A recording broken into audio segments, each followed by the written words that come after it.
crapshoot, what was going to happen.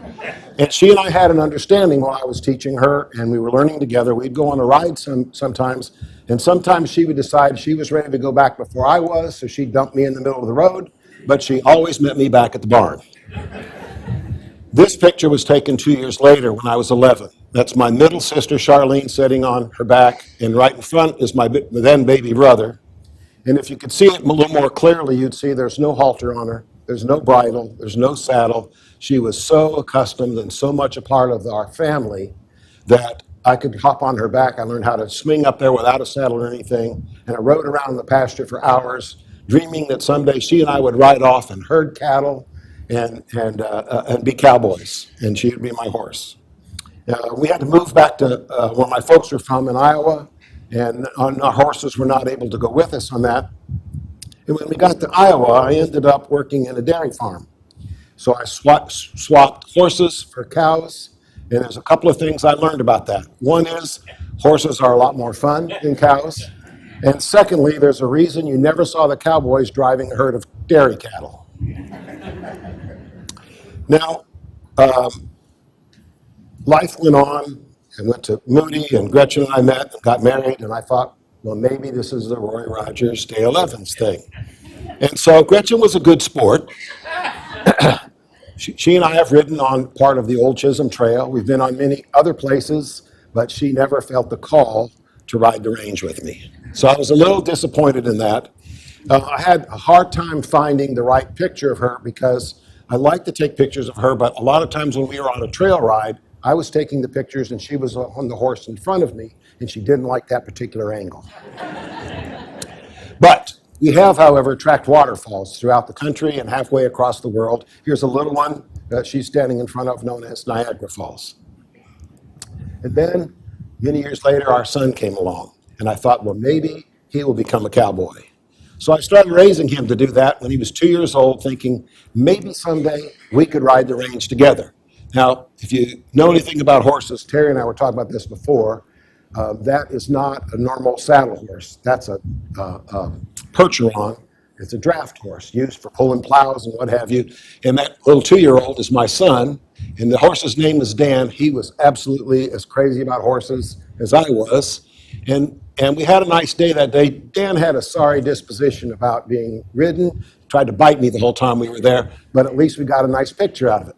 And I hope that maybe someday we could ride the range together. Fast forward 15 years, and we actually got a chance to ride the range and to herd cattle together. That's Junior, the tall one with the black hat. I'm the short, dumpy one on the left. Here's Steve Jr. and another wrangler running steers out of some brush and into the herd. We had to gather the herd of 168 head of rodeo stock on Bureau of Land Management land near Kremling, Colorado, in northern Colorado. They had to be rounded up and moved to a new pasture a few miles away every week to prevent overgrazing. And when there are all kinds of folks there that showed up in their shorts and tennis shoes and T-shirts, and they knew that they couldn't ride, so they kept them down in the valley. But they could see very quickly, because Junior and I knew to check our saddles. We knew how to get on. We didn't have to pull up to the little steps to get on. And they said, "You guys know how to ride?" We said, "Yes." So they said, "Would you like to really be a part of the roundup?"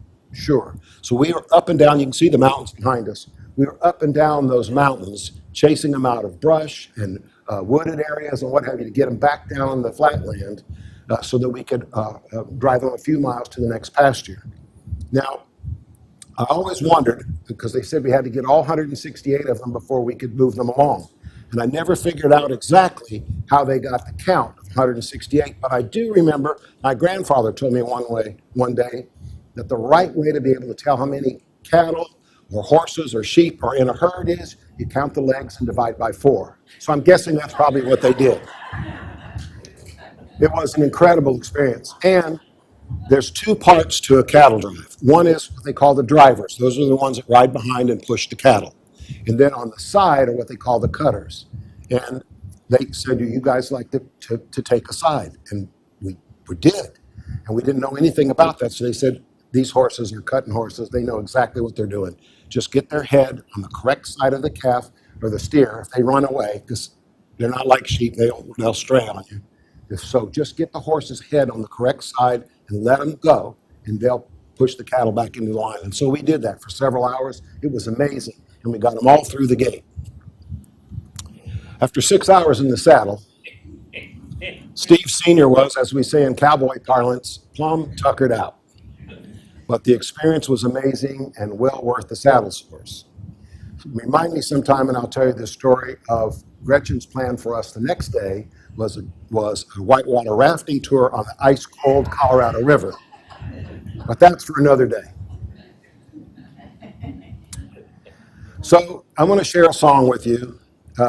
Back in 2008, I was president of Colorado Bankers Life Insurance Company. And if you remember back in 2008, that's where we had all those bond failures from where they put junk bonds, low-rated mortgages into bonds, and because mathematics said it couldn't collapse, and they did. I got a call one morning from our money manager. We had about $150 million portfolio that was all A-plus rated bonds for the purpose of paying the claims for all of our clients. And I had a call at 7 o'clock in the morning. If you get a call from your money manager at 7 o'clock in the morning, it is not with good news. And Washington Mutual was one of the big companies that failed. And we had a $500,000 bond, and then that the day before had been worth $500,000, and on that particular morning was worth less than $500,000. We lost $3.2 million that way out of a $150 million portfolio, which, by the way, was superlative performance for insurance companies in that day. Many of them lost 10, 12, 15% of their assets. We didn't. But that's the kind of day I was having on the day when I had to fly out to the West Coast. I never liked to travel to fly at night because I was tired. I started my day pretty early, but I had an early morning meeting on the West Coast and I had to fly out. I was privileged to be seated in first class, had a nice dinner, and I thought, I'll just close my eyes and rest. And instead of resting, this song came to me, and I thought, wow, that's interesting. So I wrote the whole thing down right there, didn't have to play with it. The rhymes, everything came together, and the tune as well. And when I landed, I had a little bit of a drive to my hotel, and I could hum it all the way there. And then when I got there, I sang it, and I knew it. So I'm going to play it for you. I really like the song. I'm not really impressed with the artist.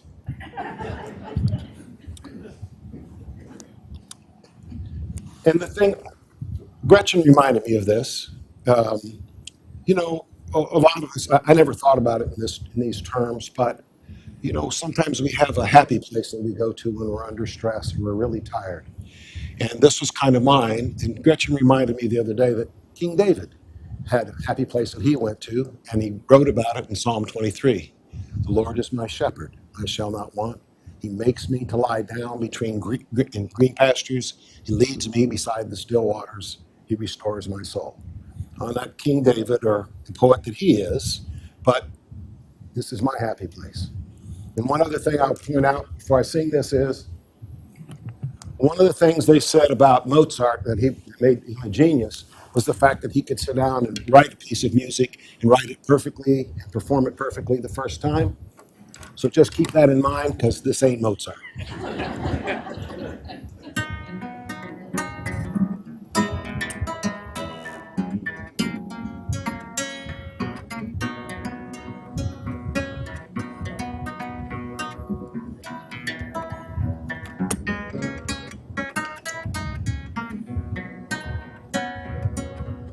Big John rides tall in the saddle,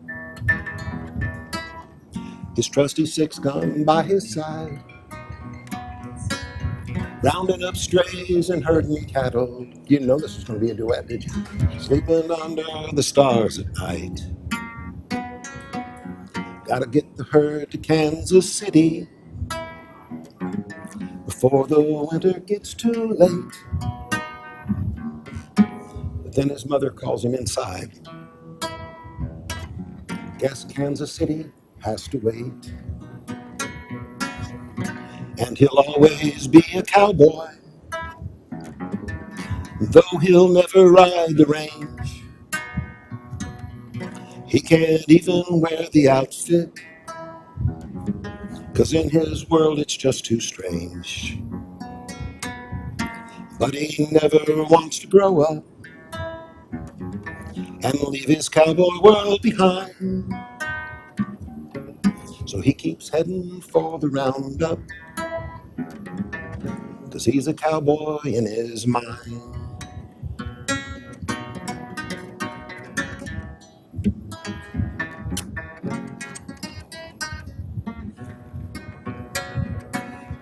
Now Big John worked in the city in a tall building made of steel. Designer suits look so pretty in his big automobile. He sets through the day's last meeting before he catches the next flight, and dreams a dream that's sweet but fleeting, riding his stallion through the night. And he'll always be a cowboy, though he'll never ride the range.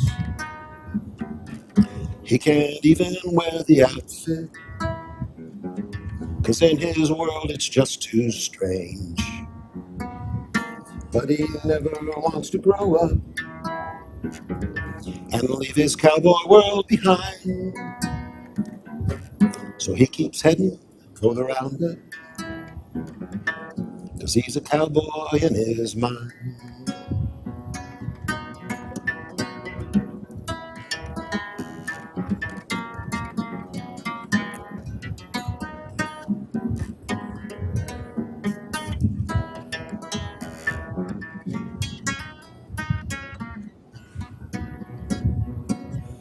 Now his earthly race is over.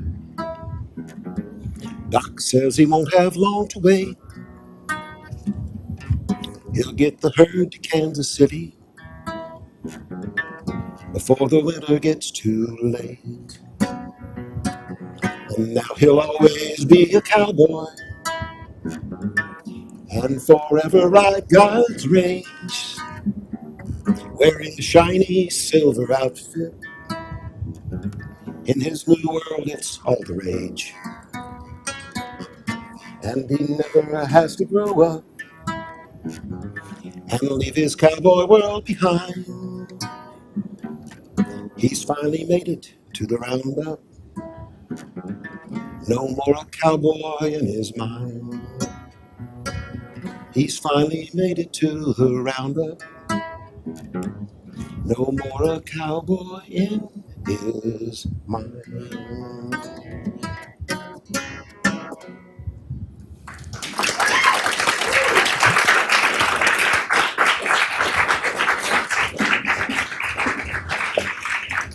We'll have a table out back with records and CDs and pictures if you want.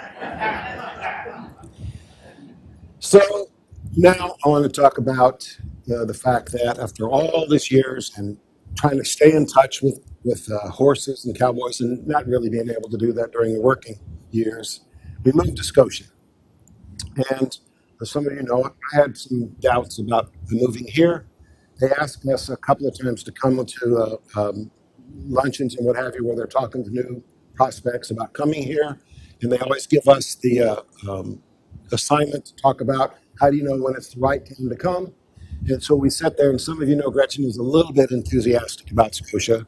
So she tells them all about that, and then I answer the question, how do you know when it's the right time to come? Because it's when Gretchen says. So we came here, and her sister, Kathy, your baby sister, has been one of my favorite people since she was 8 years old. And when nobody wanted to hike a mountain with her when we went out to visit them in California, her brother-in-law Steve would go with her. And when she wanted to go to a water theme park when they were in St. Louis, when Dad was stationed there for a while, I was the one that would take her, and we've been good buddies her whole, at least since then. She's now a occupational therapist at a big hospital in Flagstaff, Arizona. And she started a new horse therapy program there, went to classes and got certified to do that. And she came to visit us shortly after we moved. She said, there's a horse therapy place right here. Can we go out and take a look at it? And I said, no, I don't think we need to do that. We got other things to do, and it's a hot day and what have you. So on our way out there, She's chatting about the things that she's hoping to learn, and I met the folks that are out there. And one of the things that was said while we were there, and I felt comfortable immediately with some of the horses and the people that were there, and that they needed some volunteers. So Gretchen and I were talking about it. She said, "Well, why don't you offer if they don't, if you're old and run down, they can't use you, they'll tell you." So I started doing that, and that's really the exciting part I want to talk to you about. This is the good stuff. It's the Ride Like a Knight therapy program. I think that's one of the weirdest names, but it fits for them, and it's an amazing place right here in our backyard. And I hope that some of the things I'm going to share with you will make you feel the same way. First, I want to introduce you to some of my four-legged friends. Now, this is Ziggy. Ziggy is a unique, they're all very unique, but he's a really unique horse. Ziggy is itchy all over. Everything bugs him.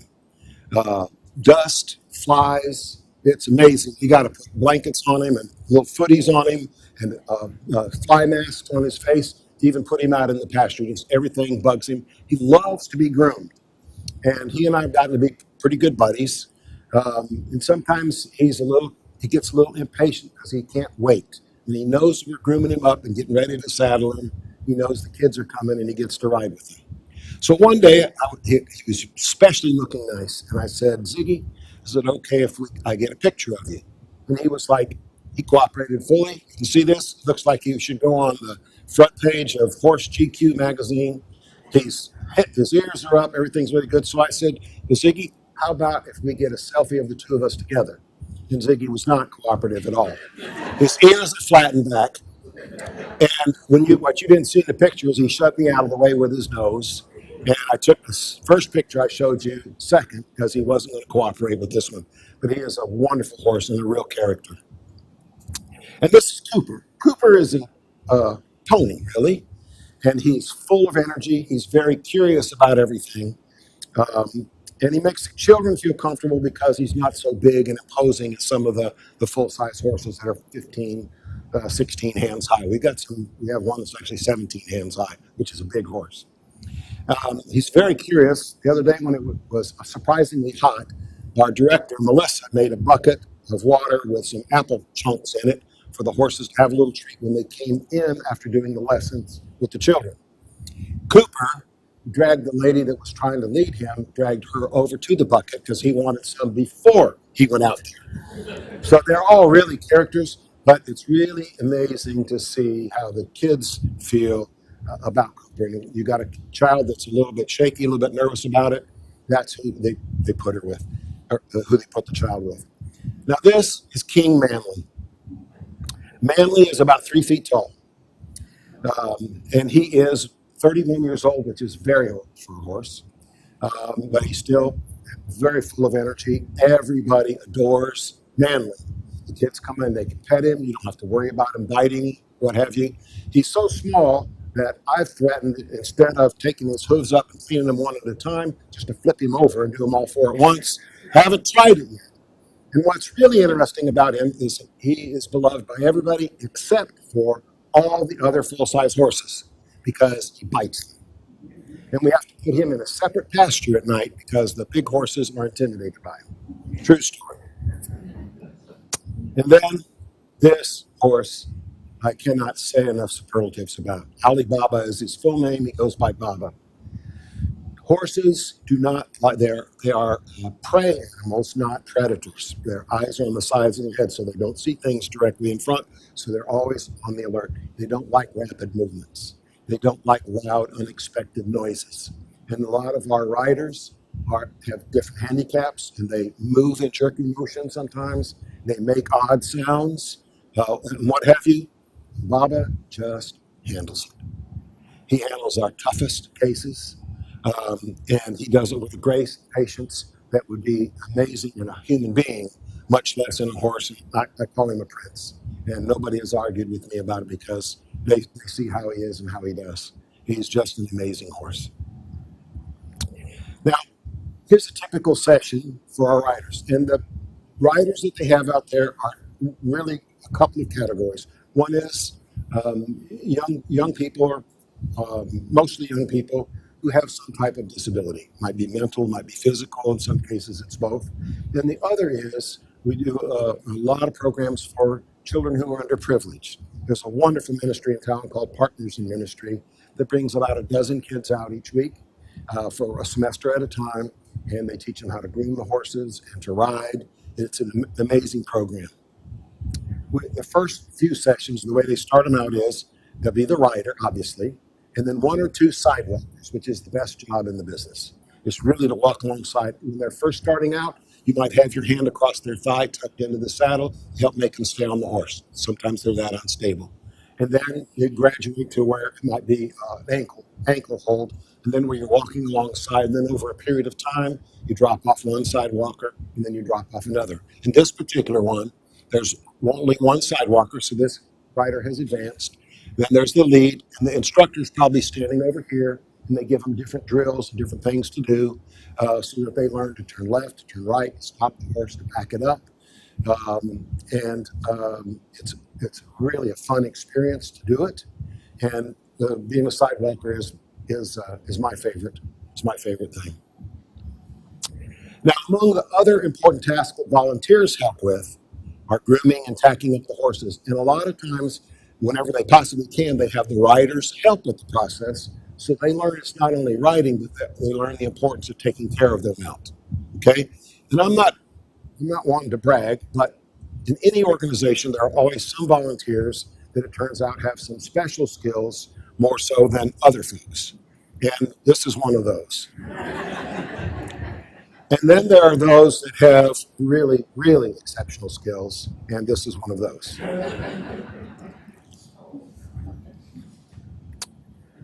Often a real bond of love develops between the riders, instructors, and volunteers, which greatly enhances the benefits of the program. There was a little boy about 7 years old that was coming last semester. I think he's still coming this semester, but not on one of the days that I'm there. And he was nonverbal. And he was scared to death of the horses. And the young lady that was the instructor and the two young ladies that were sidewalkers were undaunted. They just kept talking to him and interacting with him, and they got him finally to come up the little steps and touch the horse. And then the next week, he would brush the horse a little bit. Then they got him on the horse and would ride around, and they would talk to him like they were expecting him to respond, and he didn't. And the last day of the semester, before they took their Christmas break, one of the sidewalkers couldn't make, so they asked me to fill in. You didn't have to ask me twice. I love doing it. And so we were walking out with him, and one of the girls started talking to him, and the women started talking to him and said, "Do you know your ABCs?" And he said the first word I'd heard him say, "No." Okay. Well, we're going to go to letter C over there by the rail. So do you know where letter C is? No. And we got over to letter C, and he looks at the young lady, and he says, "ABC." And we all about dropped our jaws. And then he said ABC, DEF, all the way to the end. None of us had ever heard him say a word before. And then we're riding by, and they got the idea, let's see how far this goes. So one of them said to him, "Can you tell me what color that horse is over there?" "Black." And another one, "White." And another one, "Brown." And then we were right along, and nobody knew what else to ask him. And finally he piped up, he said, "That horse is gray." And by the time we got back to the barn, he was chatting like a magpie. That's what the program's about. An amazing breakthrough. And his mom was blown away when we got back. And none of us wanted to leave afterwards. We told Melissa, who's the director, about it, and the others that were doing other lessons at the same time. And we didn't even know how to deal with it. It was so amazing and so impressive. And I'm going to share a couple other stories with you that really circles back around the cowboy in his mind. But the love between the Skywalkers, I'm a Star Wars fan too, between the sidewalkers and the lead and the instructors is truly, truly core of the program. And I want to point out a couple. So they do games and riding exercises. It keeps the program interesting not only for the riders, but also for the horses. The horses get bored go around the circle this way, go around the circle that way. And so Melissa bought some big cards. They would pick out a card and then take it and put it someplace else, and somebody else picks another one and see who got the biggest one, and then they get to go around the barrel down at the end and come back up. So they do a lot of different things like that of interest. And of course, people have their own unique ways of celebrating the holidays. This horse is Reagan, Mr. Reagan, we call him. He appears very unimpressed, but he's very tolerant of his unique Christmas attire. And we dress him up for Halloween also. And we have tried to dress up Mr. Steve, but he's not a real good cooperator with that. The instructors are, all of them have the characteristic of being incredibly patient, and each one of them has some very unique skills they bring to the program. This is not a really great picture, but the young lady on the left is Amy. She deals with the most challenging riders of all.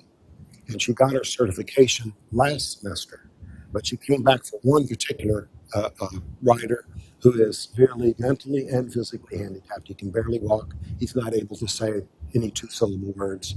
And she came back to work with him because she knew we were going to have to make some changes in who were going to be the sidewalkers, and that he would have difficulty taking the change. And so she wanted to be there to help him. She is just amazing with him and with others as well.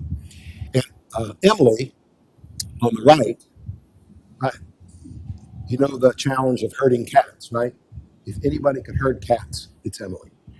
And when we have the kids from Partners in Ministry, they get there, they are just wired. They've just been out of school for all day long. They give them something to eat, probably with a lot of sugar in it. They bring them out and turn them loose on us.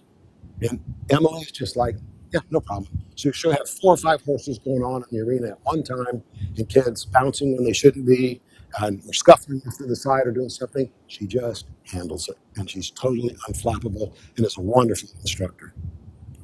And then these two are 2 more of our outstanding instructors. Mary Stephen, if they have to come get me one of these days and you find out that they had to send an ambulance to get me, it's because of Mary Stephen. I'm going to blame her for it right now because she has the most creative things to do. She came out, she had 2 rather advanced riders, and she likes me to sidewalk for her. And she decided that they were ready to learn a drill that she'd come up with to help keep their elbows in. So she gave them 2 bean bags to hold underneath their pits to keep their hands in front. That wasn't so bad, and if they fall out, I could help them pick it back up. But she also came up with the idea that they should have a beanbag on their head so they learn to keep their head up and stay straight. That's really a good thing, except for, if you're sitting down, I could come over and put a beanbag on your head. If you were standing up, chances are I could. Okay? How do you think that worked out when they're on a horse? Right? So I'm jumping up, and I don't jump very well. And of course, they're wearing a helmet which is round and plastic, so they would keep sliding off. So then she decided, okay, we'll let the rider put their own beanbag on their helmet. That's great. So as they did that, the beanbag under their armpits fell down. So we gave her a bad time about that, and she said, okay, Mr. Steve, I won't do that again. So the next week, she had her lesson. It was a really good lesson. And she had Ashley, who's the other one, she was helping sidewalk that one. And she said, I don't need you right now, but stick around. I'm going to need you in a little bit. Well, guess when she needed us? When she decided it was time for them to work on trotting. Okay, so if the horse is trotting, how fast a human has to run to stay up with them. So Mary Stephen is an incredible instructor, but she constantly stretches her patients, her riders. And Ashley is the most amazing fountain of knowledge about horses. She had an advanced rider here a few weeks ago, and our horses are older and they need to stretch out. And so they warm up and around in the ring a little bit before they do whatever the exercise is. So she said to her student that day, she said, I'm going to teach you something about how to help the horse get stretched out and warmed up before you even ride them. And she went, and when we groom them, we clean their hooves, and you pick the foot up and you use a hoof pick to clean it out. Well, she did that, but she didn't have she didn't have a hoof pick. And instead, she leaned the leg forward and stretched his front leg out. And then she put it back down. I'd never seen that done before. Terry, I don't know if you've seen that done before. I've never seen it. And then she went over to the other one. By the time she got to his back leg, he was giving her his leg because it felt so good to him to do that. And I was amazed. I said, where did you learn that? So she told me about that. One time, they all of a sudden, it was a group that we had always had sidewalkers with, and they didn't. So I said, Ashley, did I do something wrong? Why am I not being a sidewalk? She said, because we're trying to build confidence in the rioters. And they've progressed to the point where they're able to do this drill without having somebody with them. That's part of what the whole program is about. She really knows her stuff inside and out, and she does wonderful lessons as well. I, I was going to say, in fact, I was talking to Harry Sangren yesterday morning about this, and because I tried it out on him before I did on you all. I figured he could make some corrections if I was going to embarrass the whole Scotia Village. He said it was okay to go ahead. Could improve, but go ahead. But I said, I feel like those are. I was feeling like all these folks were my kids. And then I said I did the math, and it didn't work. That they would be my kids, grandkids, maybe great grandkids, um, but just they're amazing, and I've come to love them all. And then we had a guest this last semester. This is Nancy. She's finishing her doctorate degree from the Medical University of South Carolina in occupational therapy. And she is an amazing therapist. I've seen her work with some very difficult clients that are recovering from strokes. And one individual that's had, I think, 5 or 6 strokes, and she's working with them. We'll lose her at the end of this semester, the end of the middle to the end of April. But she is an amazing person who's done a great job. And then I want to tell you about Melissa. This is Melissa Abbey is a remarkable woman. How many of you got a chance to see her when she was here before? Right. And Bob, you've gotten to know her a little bit. She's the director of the horse therapy program, and these are just some of the things she's responsible for: the safety and well-being of horses, riders, and volunteers. She instructs the program. She recruits, trains, and supervises students and volunteers. She's nationally recognized as an expert, and when they have their annual horse therapy convention, she's generally a speaker at it. And her teaching and correcting style reminds me of Paul's instructions about how we're supposed to speak the truth in love. And I'll give you a couple of examples. First time I went out there, I they want to check you out. They don't want volunteers to do something going to get them or a horse hurt. And so she gave me a very simple assignment. Can you go down and put a halter on Baba and bring him up and we'll groom him? So I said, sure. And not that I was nervous or anything, but I couldn't. Halter is about the easiest thing to put on a horse. I couldn't get the stupid halter to go on. And I couldn't figure it out. And she came along and very sweetly she said, that'll go on a lot easier if you turn it right side up. She could have thrown me out right then and said, dummy, you don't know what you're doing. Yeah. And another time, one of our horses, Carson. Carson is a bit of a hothead. And he's very interesting. I was grooming him one time, and I walked around the front of him, and he took a little nip. And I thought, what are you doing? And so every time I would go by his nose to groom the other side, he'd kind of nip at me. And so I thought, Melissa, I asked him, why in the world is he doing this? He said, he's not nipping at you. He wants to experience the brush. I said, what do you mean? She said, some horses, that's part of the way that they experience it is by putting it in their mouth. So she said, watch this. She took the brush, she put it up there, he gnawed on it a whole bunch, and then gave it back to her, and we went on with brushing. Now, whenever I do that, Carson chews on it just like that, but I'll be darned if he'll give it back. I said, come on, dude, give it back to me. He also has a bad habit of throwing his head. And one of our instructors was cleaning his front hooves and teaching a small child how to do it. And he was throwing his head down, and it was far enough that he could hit her. So I grabbed the rope and pulled it up so he couldn't do that. And he resented that. He did not like it a bit. He was throwing his head around. Melissa saw it from across the other side of the stables, and she came over and she said, can I show you something? She said, yeah. She said, you're trying to tell him that that's unacceptable behavior. Right. She said, so she took my sleeve, and she held it like this, and she said, so how do you feel about moving your arm right now? I said, well, it's restricted. She said, right. He doesn't like that. So if you want to teach him, you do it this way. Let him loose, and when he throws his head, pull it back to where you want it, and then release. And pull it back to where you want it, and then release. And Carson doesn't throw his head around with me anymore. He does chew on all the brushes, though, and doesn't want to give them back to me. She really is an incredible person. Now, I want to tell you 2 stories in conclusion, and then some action steps I want to share with you. few weeks ago, with the partners in ministry, one of the little girls was absolutely terrified of horses and was shaking just even in petting them. But she stayed with it, and they got to the point where they're putting her on the horse. And so somebody called over to me and said, "Mr. Steve, would you mind sidewalking with her because she's very, very afraid?" So I said, "Sure." And I said, "Sweetheart, you're going to be just fine. This is Mr. Reagan. He's a wonderful horse. We're going to have a really good time." And as we got out into the arena, we were going around, she relaxed a little bit. And they have them do things like take their feet out of the stirrups so they can work on their balance. And they'll hold their arms out, do circles, and hold them up. And the more she did, the more she got comfortable. And I just kept trying to encourage her. And a smile started growing on her face. And it got wider and wider and wider. And Amy was the one teaching the lesson. And she said to her, "Are you having a good time?" And I said, "Amy, can you see the smile on her face?" And she said, "Yeah, I can." So she said, "You're having a good time?" The little girl nodded yes. And then when Amy turned back to teach the lesson, the little girl looked at me and she said, "I feel just like a cowgirl." A cowgirl. And I said, "I feel just like a cowboy. I know exactly how you feel." She was a cowgirl in her mind.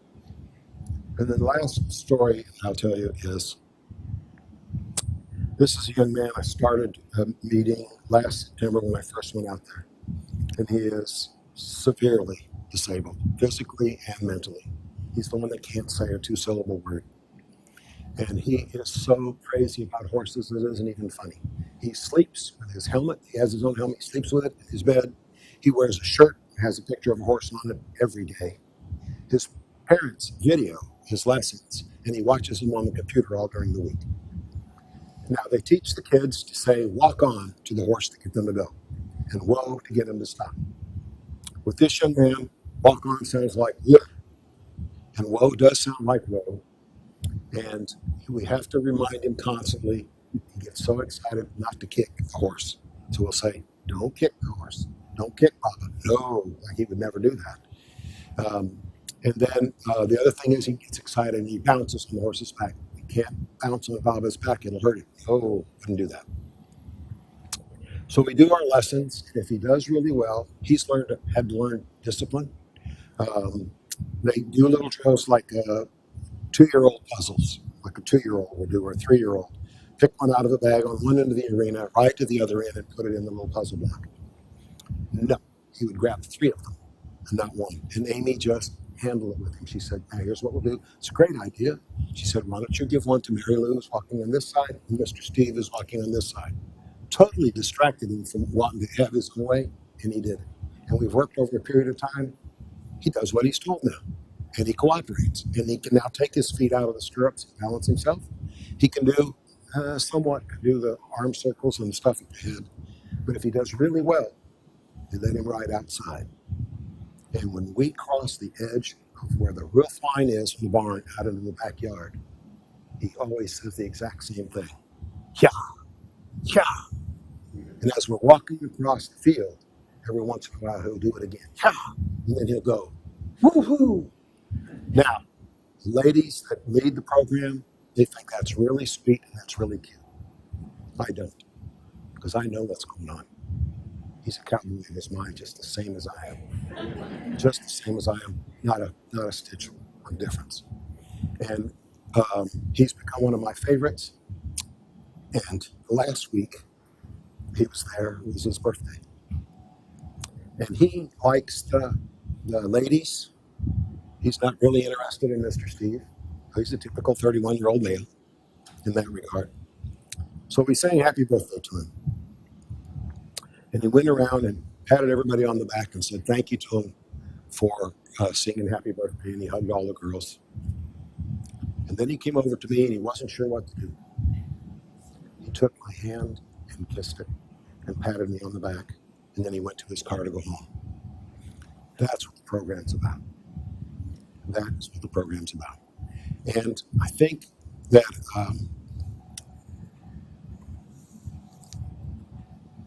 this program is right in our backyard, and I want to share there are 4 ways that we can help them. One is to pray, and even though some of the instructors and some of the riders might not recognize that it's a ministry, I would argue the opposite. Jesus said to his disciples when he was explaining to them about the judgment day. He said, "Then the king will say to those on his right, 'Come, you who are blessed of my Father, inherit the kingdom prepared for you from the foundation of the world. For I was hungry, and you gave me something to eat. I was thirsty, and you gave me something to drink. I was a stranger, and you invited me in. Naked, and you clothed me. I was sick, and you visited me. I was in prison, and you came to me.' Then the righteous will answer, 'Lord, when did we see you hungry and feed you, or thirsty and give you something to drink? And when did we see you a stranger and invite you in, or naked and clothe you? When did we see you sick or in prison and come to you?' The king will answer and say to them, 'Truly I say to you, to the extent that you did it unto one of these brothers of mine, even the least of them, you did it to me.'" And that's what I believe is going on out there. We're doing something for the least of those to share God's love and the fact that they have value as people, whether they're underprivileged, whether they're handicapped, whatever the reason, they're able to do that. Second thing you can do is come and see. On March 24th from 9 to 11, we already have 25 people signed up. There'll be 2 vans that are going. And if you want to come and see, I would sign up quickly. If we have more than that, they just have to hike out there. I don't know how we'll do that. And there are lots of opportunities to volunteer. And there are also opportunities to donate, because like with any ministry or any organization, there are always more needs than there are funds. So that's my story about being a cowboy in his mind. And as you can see, one of the things I like so much about being a part of the Ride Like a Knight program is there are some others who are also cowboys in their mind. Thank you.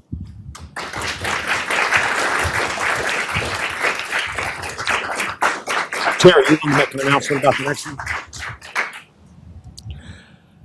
Scotia Village's own Gene Autry. I know now where to go and get me some more entertainment.